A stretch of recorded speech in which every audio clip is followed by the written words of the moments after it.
Good evening, ladies and gentlemen. Welcome to Atlantic Bushcraft Adventures. Tonight we're on episode 256, and we are going to be chatting a little bit about bushcraft etiquette here tonight. So, Ben, this was one of your brainchild ideas, and honestly, you're a little better at etiquette than I am.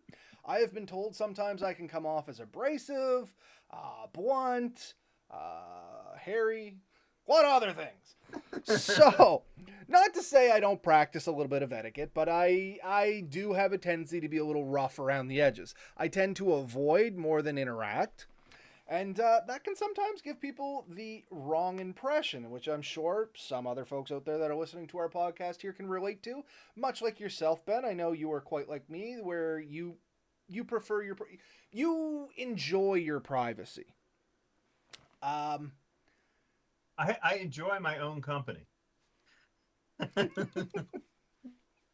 Sometimes more than the other people I have to deal with. No, but but I think this it's a good subject. It's not something we talk about a lot. We do talk about aspects of it. There's certain etiquette that we talk about all the time, and the one I'm going to quickly point out, and I think most people will agree, is leave no trace.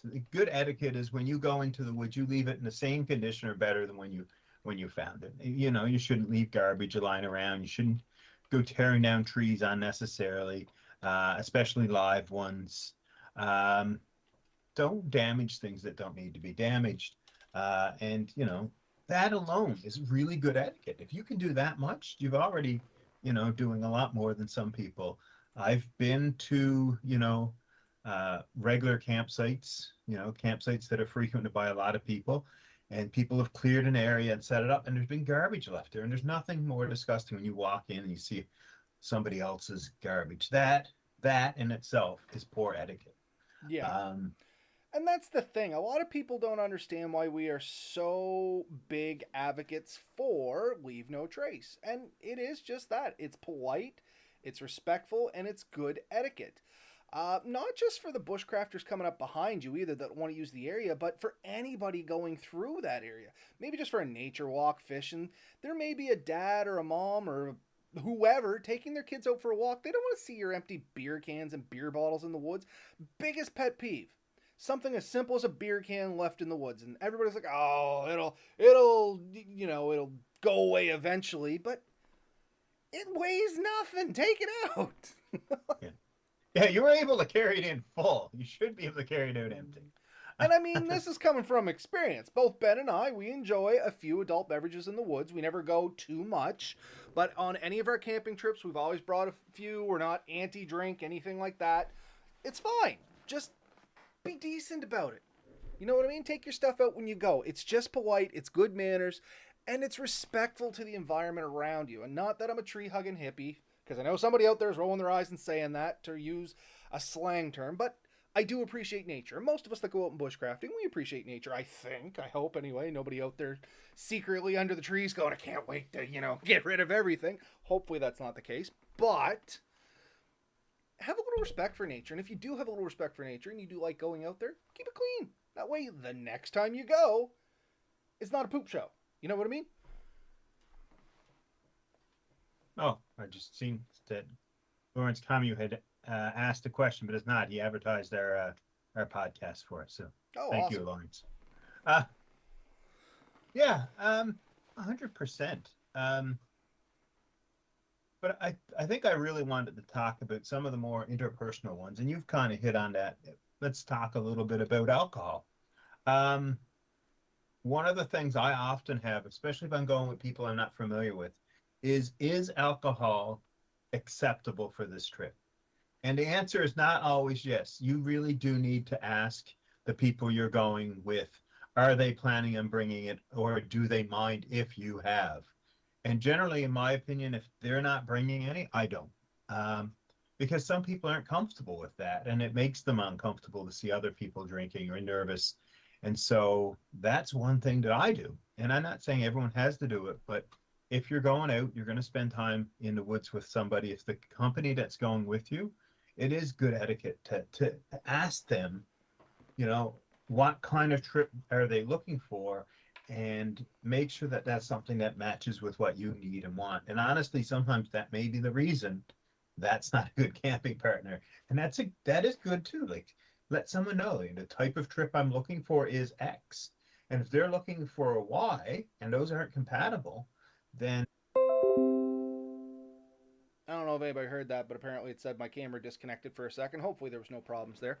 But anyway, yeah, if I'm the senior, quote unquote here, and I'm using this term loosely, the senior bushcrafter, and people are relying on me to take them into the woods and have a good time, almost guaranteed I'm not taking nothing.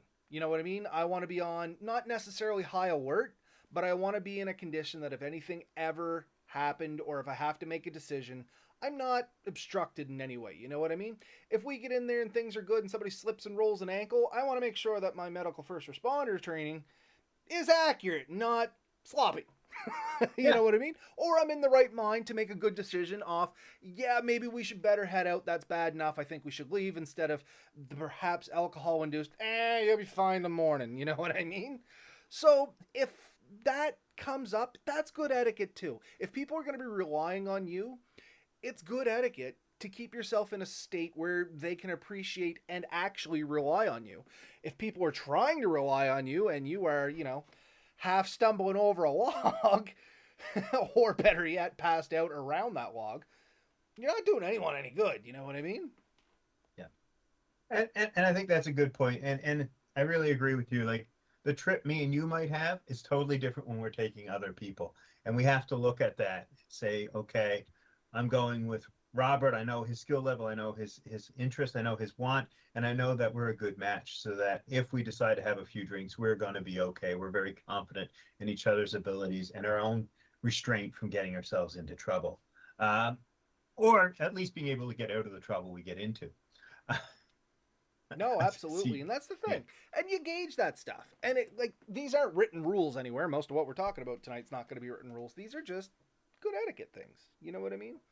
And I mean that's not just alcohol, folks. If you do recreational drugs, and I don't judge, same kind of deal. You know what I mean? There's a time, there's a place, there's a group. Know the group you're with, know the experience level you're with, act accordingly. And that's kind of it. I think this really goes well with almost anything you can take. Alcohol, drugs, believe it or not, kids and dogs fall in the same category. If if you're going, make sure, and you're taking kids or that there's others coming with you, make sure you know what they're bringing with them. Because if they're bringing kids, that might be a totally different trip than you had planned. That's going to take different effort. And I mean, talking from two guys who have kids, there is a time and place for kids and there's a time and place for that. And you need to adjust those trips with respect to who's going. So take a look at everyone who's going and make sure it's the right people for the trip. The other thing, and this is sort of always a rule of mine, everyone that goes in with me must come out with me. Yeah, that's a great rule of thumb too, or etiquette, whatever you want to call it. Don't leave somebody in the woods, even if they're like, I'm gonna hang out and stay. I've been in situations where people are like, I'm just gonna stay a few more days. And you know what? If we went in together and the plan was we were supposed to come out together, we're coming out together. If you go back in on your own afterwards, that's on you. Yeah, But you're coming out at least to hit to the car, make sure you got all the supplies you need, all of that stuff. That way you have an opportunity to be like, on second thought, I'm going to leave with you guys. Because yeah, if you, especially if you're the only mode of transportation, you're now putting somebody in a potentially dangerous situation. And depending on their skill level and all that stuff, I mean, you could be really leaving somebody bad off. yeah, yeah. So that's a, and we always move at the pace of the slowest person. If somebody wants a break, um, give them a break, sit with them. These are, it seems like basic rules, but not everyone does it. Sometimes people are like, he'll catch up and they'll take off. And the problem is maybe that person isn't capable of catching up, or maybe they are, but it's good to have that comfort. So those are some rules. There's some other ones. So that's with people or people you're going with. What happens when you meet up with other people? This happens a lot. You've been in this situation. I'm pretty sure I've been in this situation. A good many a Um, times. right? You go into the woods, maybe you have an intent to go to a site, you get to the site you set up, and someone else shows up wanting that same site. What is the proper etiquette? How do you handle it? Generally, unless you've paid for the site, the site belongs to the first person to show up. Uh, and it's pretty common knowledge that if you show up and the people are already there, you just quietly go on and find the next available site. That being said, there is occasionally at times when this might not be possible. Mm. And So this is maybe what I it's was thinking too, because I knew you were going to bounce on this. And one of the things I was going to throw at you is what happens if it's the only campsite within a safe traveling distance. Perhaps it's getting late, you're expecting this campsite to be free, you blow in, there's people there, it's getting dark, the next campsite is maybe only 5-6 kilometers up the road, but you don't got that much daylight to work with, maybe on familiar trails, whatever the case may be. So how would you handle that?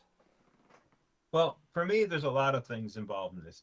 If I'm the intruder, I feel it's my responsibility to give those other people all the respect and privacy that they request. So, you could offer to share a fire with them. You could, but if they give you indication that they don't want you there, try to set up as far away as possible. Try to respect their privacy. Um, there have been times when you meet somebody in the woods and they're happy to see you and they're happy to share their fire and their food and whatever with you, and you end up making a great friend, and that's a possibility. But it is really important to show that common respect. So if you're thinking of staying, if you are the intruder in this case, you can ask. You say, "Listen, man, like the next site is 4 or 5 kilometers down. It's already 7 o'clock. I really thought I'd be further along. Do you mind if I set up over here?" And they'll usually tell you that, yeah, it's okay. A lot of people probably would anyways, but just really pay attention to their body language and get a feel for what's going on. Are they saying yes because they feel like they have to, or are they saying yes because it really doesn't bother them? Um, And sometimes you could get into a case where somebody does say yes because they feel they have to. And like Ben said, follow the body language. You may have to, there may be no other options, and there's some things you can do there. I've been in this situation before going into a campsite and it was used, and I was like, okay, I can't get out tonight and I can't go on tonight. The plan was to be here and set up, and all of a sudden there's people here. You know what I mean? And I've yeah. gone up and just been like, hey guys, look, yeah, I get it. You guys are here. I'm sorry I'm intruding, but the reality is I can't get out right now. And I can't find another spot. Do you mind if I set up locally and I'll just leave in the morning? And I've been met with no. You know what I mean? Like, no, you can't camp here. We're here. And sometimes it is just as much as being like, look, guys, I'm just trying to be safe. I don't want to get hurt in the woods. Literally, I'll just take a little side over here. I'll get some rest. I'll leave at first light. Most often than not, they're going to be fine with that. But have you ever actually been in the situation where somebody is just straight up like, no, we don't want you here. You got to go somewhere else? I have not. I've never actually had to intrude on another camper, but I have talked to many people who have been the sort of the flip side there at and some of them were in paid campgrounds. One couple I knew were staying in Keji, Hmm. and they had picked the site, they had paid for it, they got back there. A couple came in about an hour or two after they were set up, and they said they were trying to make it to the next site, but there was no way they were making it, and they asked if they could stay that night, and apparently they they were found to be fairly rude, ignorant, and had even like put unreasonable demands on them, asking them to be quiet, asking them to shut the, turn the, put the fire out at a early hour. And they're like, this is not the trip we signed up for. We signed up to have the site. We're letting you here. And you should be more respectful for the fact that we've done this, out of the goodness of our heart. And if this is how you want to act, they wanted to kick them out. They really did. So do understand that if you are the intruder, uh, that other, the people that are already there have the precedence. So what they want, as long as it doesn't harm your physical or mental person, is generally what you're going to go with. If you don't want any part of it, stay out of it. Stay as far away as possible and give them their privacy, and try the best to not even pay attention to what's going on there. And I'm not saying it's like they're doing anything nefarious, although what people do in the woods is what's up to them. If they want to sing and laugh and carry on at the fire, they can do that. If Yep. And that's the they thing. are If you're there for intruding their on reasons. somebody, it's literally their area, right? You kind of got to Yeah. respect that. I know for me, and this kind of leads into my point. I didn't mean to cut you off, but maybe you're going the same direction. Hopefully, I'm steering us in this direction. I don't know about you, but if that happens, and the couple times it's happened to me, I give minimalistic campsite setup a whole new meaning. Like, I may be going in expecting to set up a nice big fancy camp, and if I get stuck and I have to camp somewhere near somebody else, it is like literally the bare minimum I need to set up to get through that night. I've even changed my plans from like sleeping on an air mattress in a tent to basically just grabbing a sleeping bag and curling up under a tree just to be like, nah, I'm just going to get some sleep, bail in the morning. You know what I mean? And Yeah. the second that the light comes up, I'm packed up and gone. I've gone as far as I won't make my own fire. I'll try and use like one of my little stoves or something like that, unless I have no choice. I'm not going to starve. Don't get me wrong. You don't get this size by starving. But once again, if they have a fire and I make a fire, I could potentially be cutting into their firewood. And that's something a lot of people don't think about. There is only so much viable firewood in certain areas. And Ben, you and I ran into this when we were down at the waterfall. There's only so much Mhm. firewood there. And if somebody else tried to make a second fire, there was no way there was Yeah. going to be enough firewood for 2 campsites there. You know what I Yeah. mean? So I don't We like to try. walked. Oh, sorry. Go ahead. So we walked quite a ways, both up, downstream, and across the river, and scavenged what dead standing we could find. And you're right; it wasn't excessive by any means. So, good point. Yeah. So yeah, for me, like I try to keep it as minimalistic as possible. And there's a caveat to this, unless they're very inviting, in which case, if they're like, yeah, come on over and share our fire, yeah, I'm the first guy that's going to be right there and be like, hey, thanks, guys, and get warmed by their fire. But at the same time, as Ben said, kind of read the body language. If they're kind of leaving you alone, kind of leave them alone. Don't try and intrude. If they're Yeah. inviting you over, now weigh your options. Be like, most times I'm a social feller. I know it doesn't show, but out in the woods, if we're bushcrafting, everything's fair game if somebody wants to chat. So if somebody invites me over and says, hey, come on over and have a seat by the fire, we're just chit chatting. Yeah, I'm there. But at the Yeah. same time, you know what I mean? And once again, I kind of weigh this with the alcohol thing. How bad off are these people? Are they inebriated and they're just looking for some sort of social entertainment? In which case, I may stay Yeah. back a little bit. But read the situation. If you feel comfortable, by all means, join in. Have a little, use their fire. Maybe do your cooking, stuff like that. Leave their firewood. And then just politely excuse yourself, potentially earlier than they would, or at least I would anyway. Go off, get an early night, get an early morning, and then beat feet as soon as the sun comes up and let those people be, because hopefully you can go find another site now that you've got a full day ahead of you, or at least you can get an early start on going back to your vehicle. Yeah.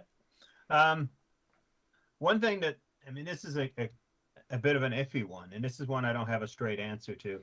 If you meet somebody like that, and maybe you say, oh, they're really nice people, I'd love to speak to them again. Is it okay to ask them for their name or number? I generally go the other way.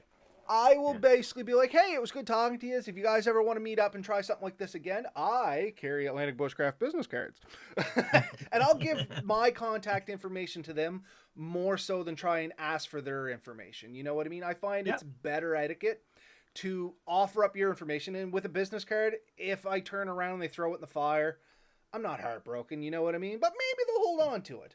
But I'm not Yeah. going to be like, hey, what's your phone number and write it down. You know what I mean? Some people, even when you know them for a while, are not comfortable giving you personal contact information because they have a certain level of relationship Yeah. with you. Like you are a bushcrafting, very loose bushcrafting friend. And while we're out in the woods, we're friends. But when I go back home, I kind of keep to myself. And you got to respect that too. You know what I mean? Because people have different walks of life. You don't know what these folks have going on at home.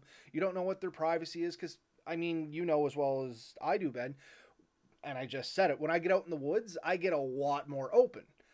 When I'm Yeah. home and around, the social setting and rural areas and stuff like that, I tend to be a little bit more restrained. I'm a little more private. You know what I mean? Like I've been here in my location for 8 years now, and I think I'm just starting to get to know my neighbors' names. And it's not by I'm avoiding them. It's just I don't have any specific reason to go out of my way to interact with them. I work all day. I leave early in the morning. I'm home later at night. We just don't cross paths often.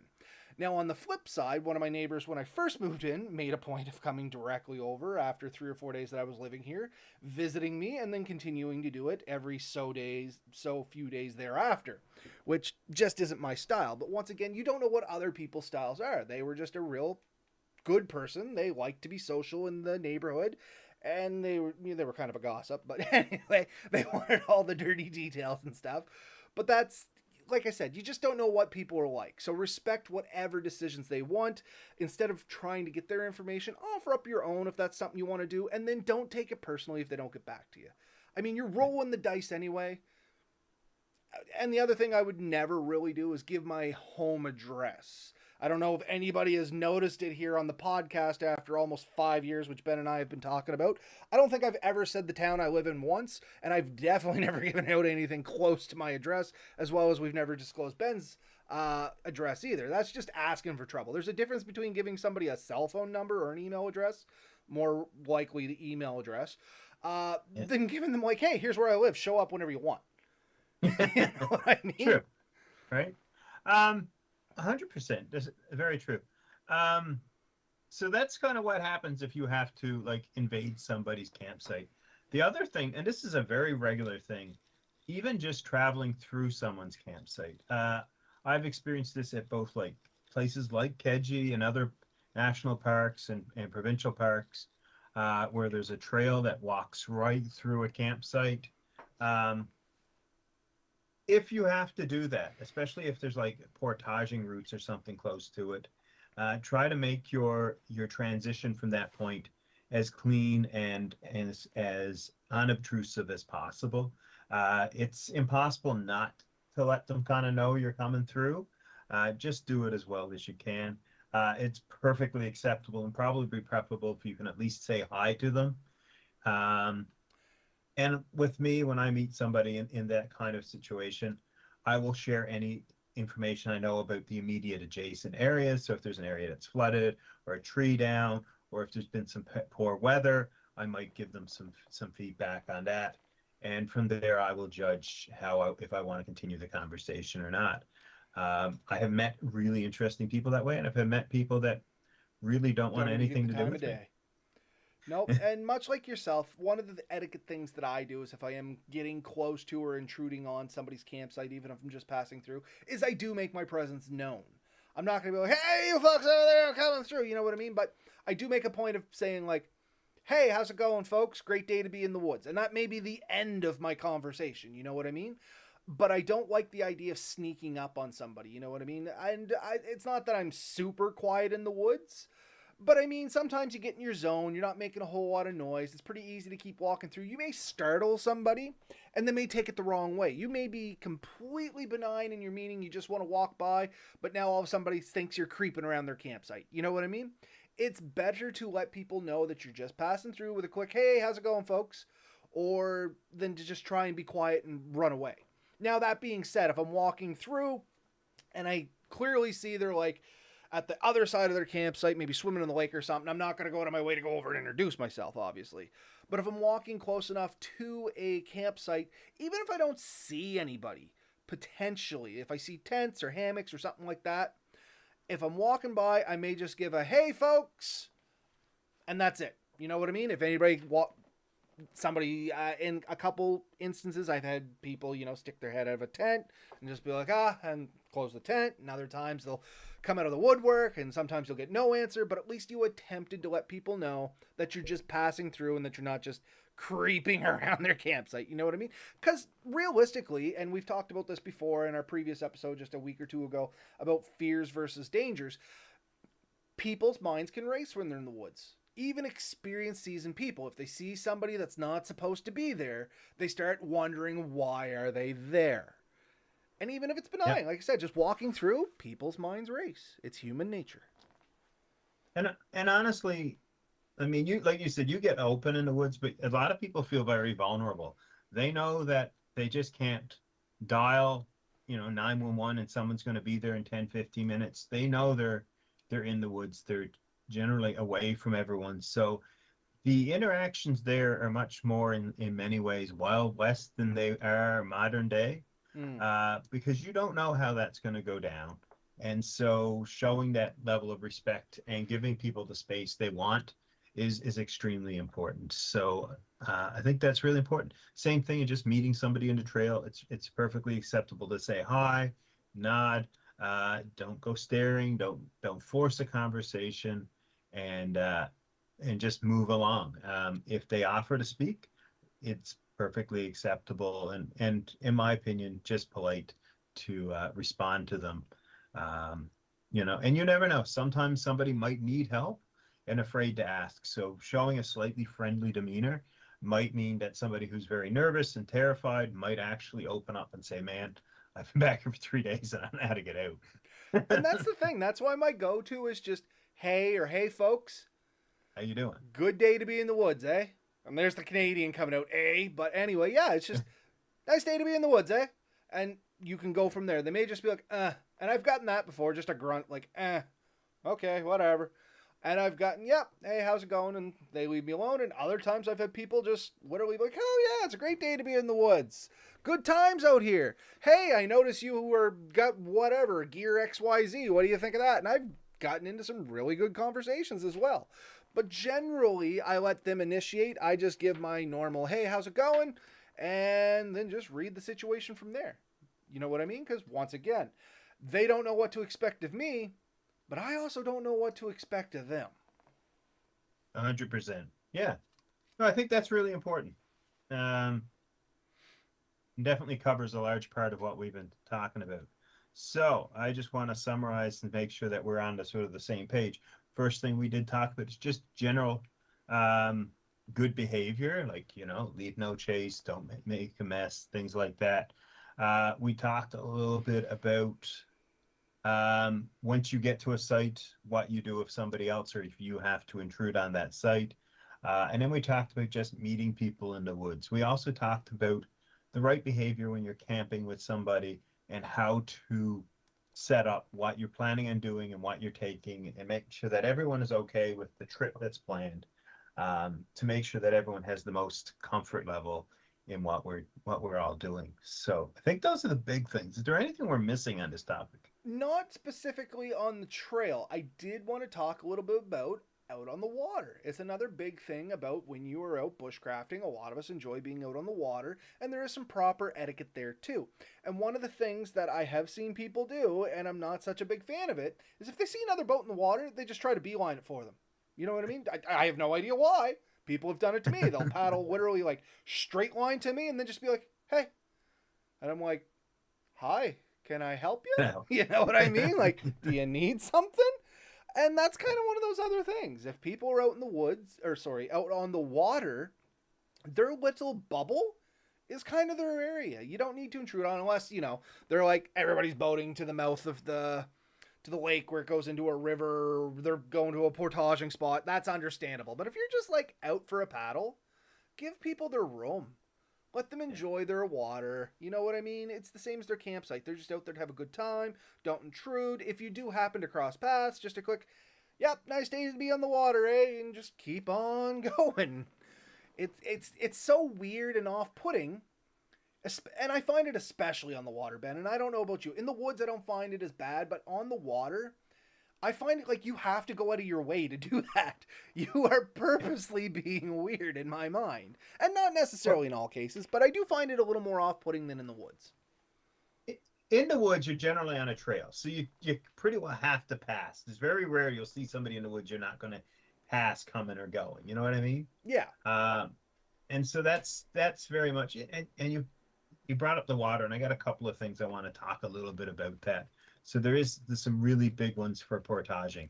But yeah, definitely give them space. Also, if you see somebody on the shore and you're paddling and you don't need to approach that particular piece of shore, don't. It's perfectly fine to wave. Give a wave, let them know you see them. They'll wave and let you know they see them. Unless they wave you in, just continue on, do your thing.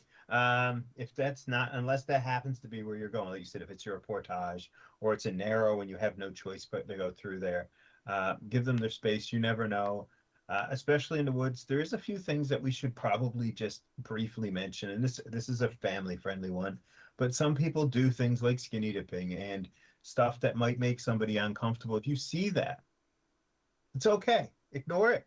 Stay out of it. Don't become part of it. If you see somebody is in a position that especially might be vulnerable for them, just pretend you don't see it. Just continue on. Don't stare.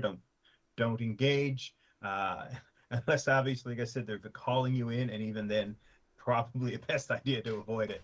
But you could come across this stuff, especially as you approach the evening hours and people are maybe trying to just get cleaned up from a sweaty day. They may be out in the lake or the river cleaning up, and it could be that they aren't expedition. They don't want you to notice.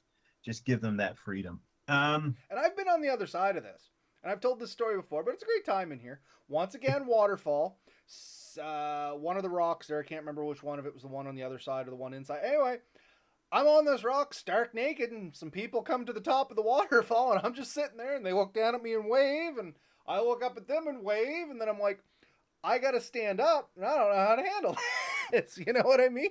Because they weren't going anywhere. And eventually I just stood up and I'm like, all right, screw it. I got stuff to do. And I moved on about my business and they immediately disappeared. But I mean, you never know. You know what I mean? And just like you said, Ben, I was just cleaning up. I had a washcloth and some soap and I was just I was in there for a few days. I think I was in there for 5-6 days this time. And I just wanted a bath. You know what I mean? I never imagined anybody would be in there, but it happens.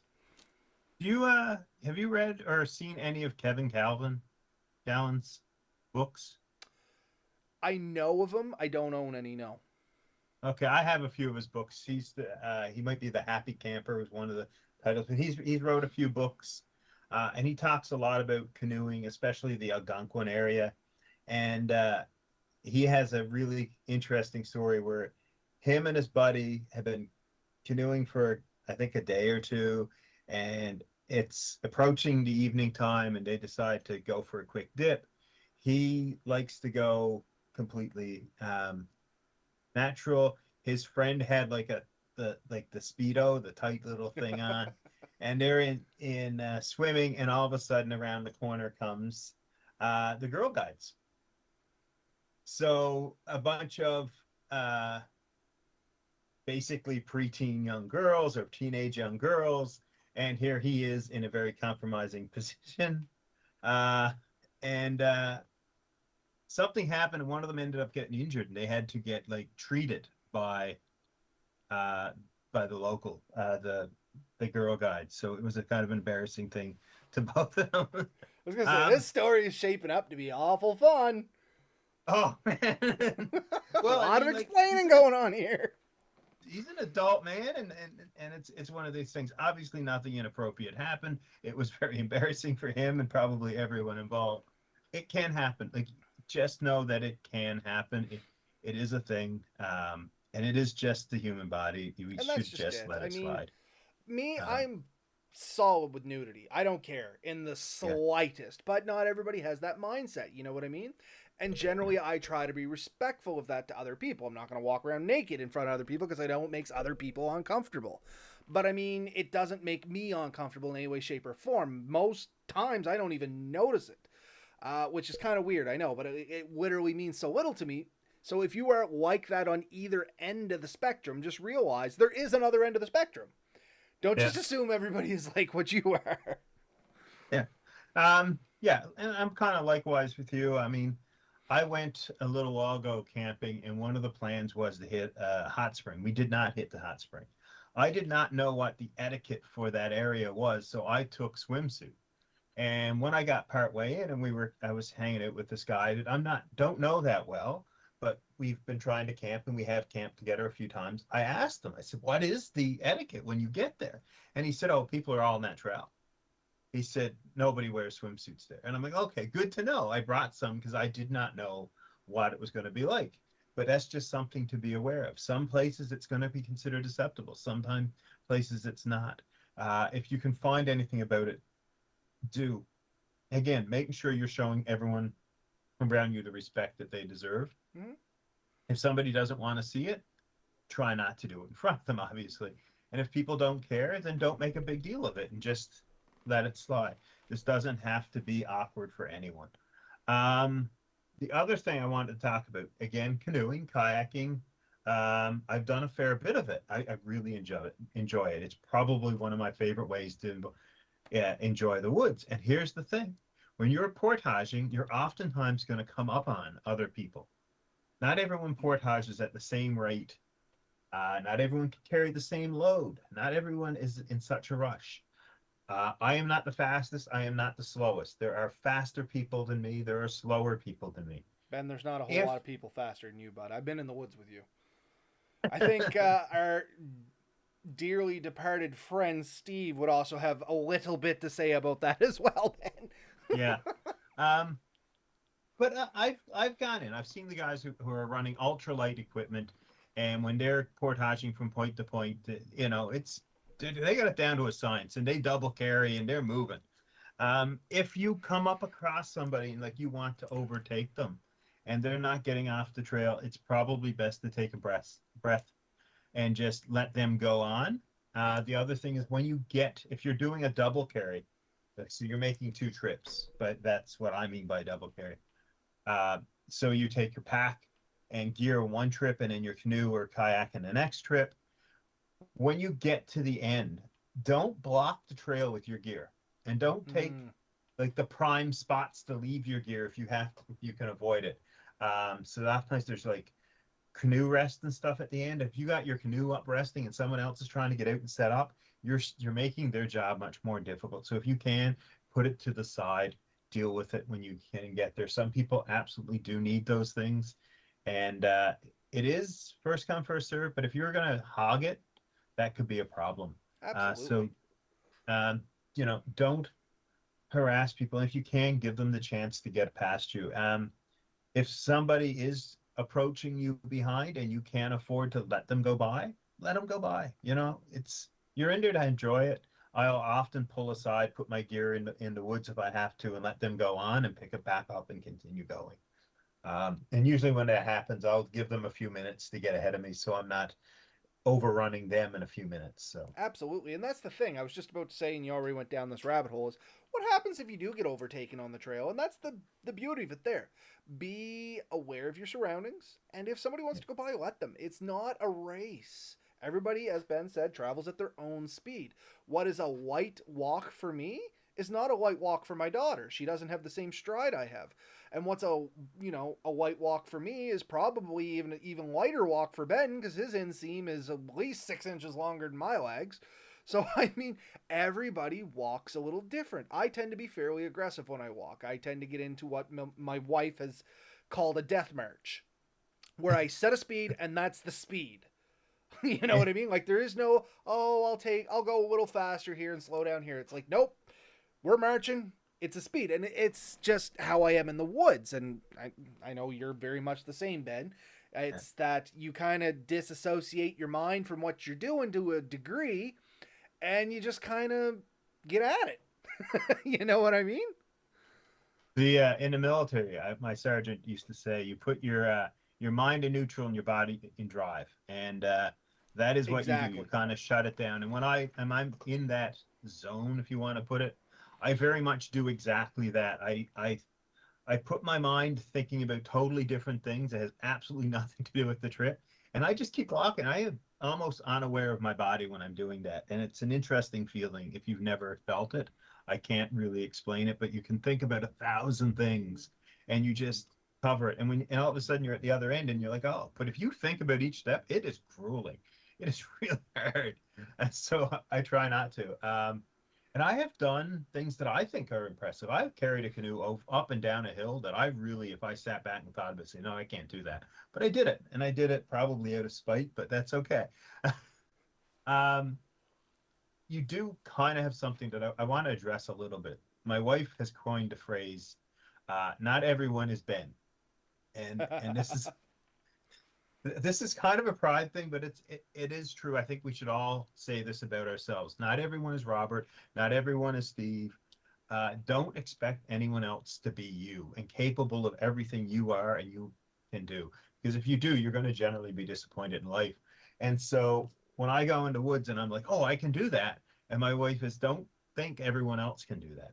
Just because you're okay with hopping from rock to rock with a canoe on top of your head doesn't mean everyone is. Some people will get there and won't even be able to cross it with nothing, hindering them. Mm, You have to keep those things in mind, that what you're comfortable with, what you've grown accustomed to, is not what other people have. And you will hear people say, I can't do that. And it's not that they physically can't. I'm going to tell you right now, but they mentally can't. And if they've decided they can't, and they're not going to do it until they've changed their mind. Nothing you say or do will change that. There's other people who will push themselves beyond their limits, and you will find them full out exhausted at the end of a trip. And I've been there, and I've brought people to that point where I've gone in and people tried to keep up with me, and I didn't realize they were struggling, and at the end they were really roughing it. And poor Steve was an example of that. The trip back to the cabin was more than Steve was physically or mentally prepared to do. And Yeah. And I mean, it's real easy to do that too, because especially if you're leading newer folks in. Once again, I use the waterfall as my point of reference because I know I've thrown pictures up there, and hopefully anybody that follows us, or they kind of know the area. Um, Melissa's mother, sister, and stepfather, I was bringing them into the waterfall, and I had made 3 trips by the time the girls had made 1 trip in. And we're talking hot weather. We're talking like 35 degrees with humidity. And once again, I got into my death march. This was also the trip where they brought way too much stuff and threw it in the woods and stuff like that. And I'm like, no, I'll go get it. And I just kept going and going and going and going. And Bobby, God love him, tried to keep up with me. And I think I almost killed him. Like, legitimately almost killed him. Because he was an older feller. I mean, at the time, he was probably, 50, every bit of 58, if not older. You know what I mean? And he couldn't keep up with, at the time, I was probably my early 30s. Late 20s, early 30s. I can't remember now. But anyway, it's just, he tried to keep up. I didn't pay attention. I almost put him in a bad situation.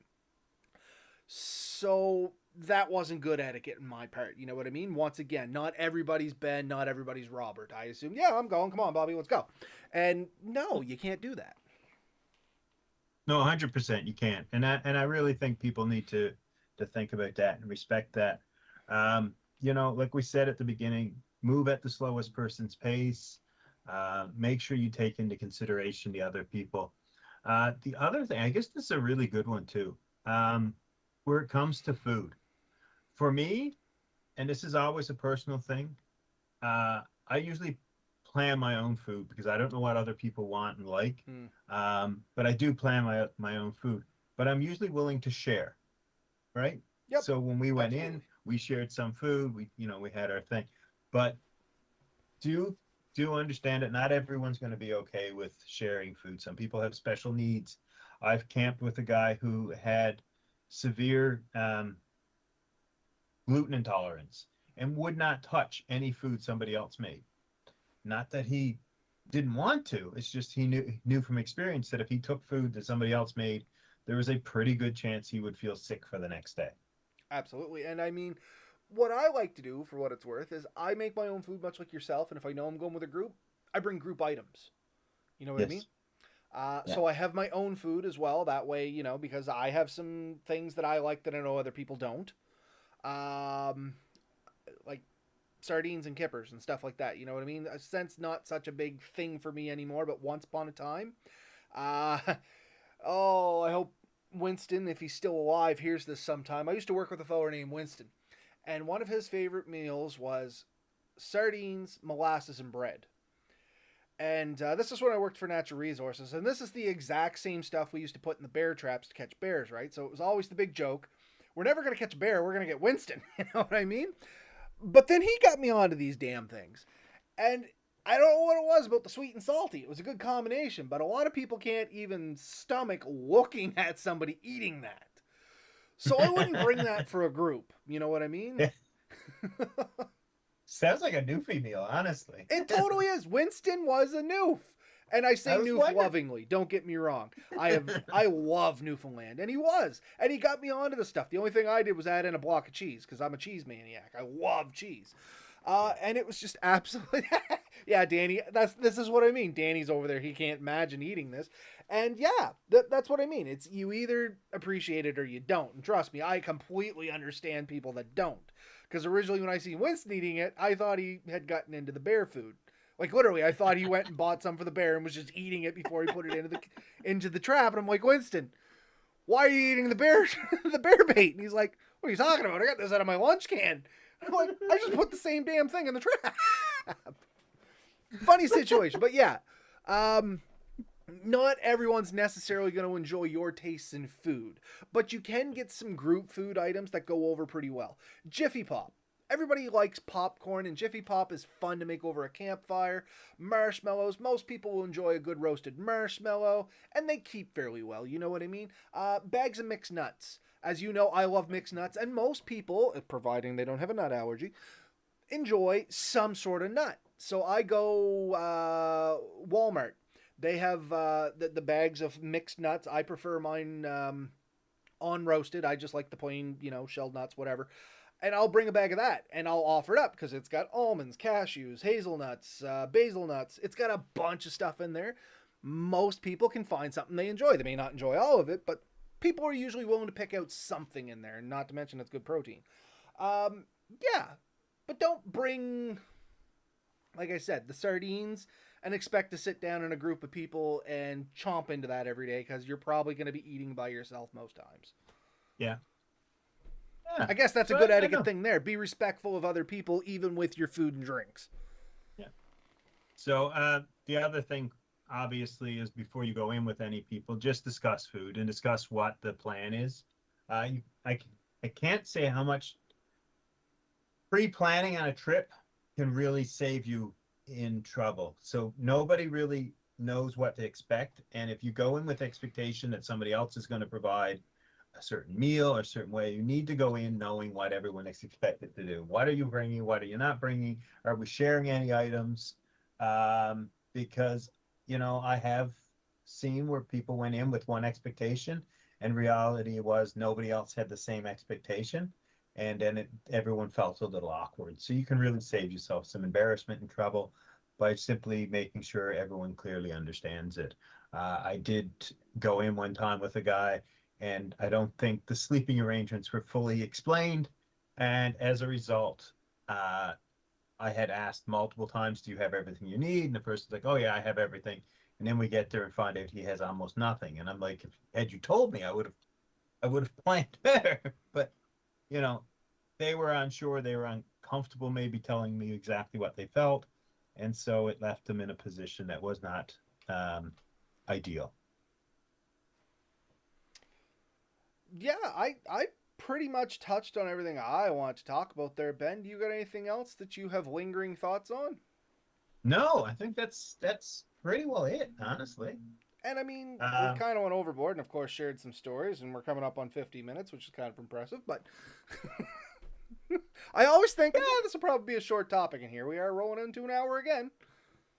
Yeah, no, I thought it would go pretty good, but there is a bit. I think it's really important to understand that these are the things that really can make or break a trip, and it really can make everyone else's trip more comfortable. So that, common basic respect for each other, and think about it. Would you be happy if this happened to you?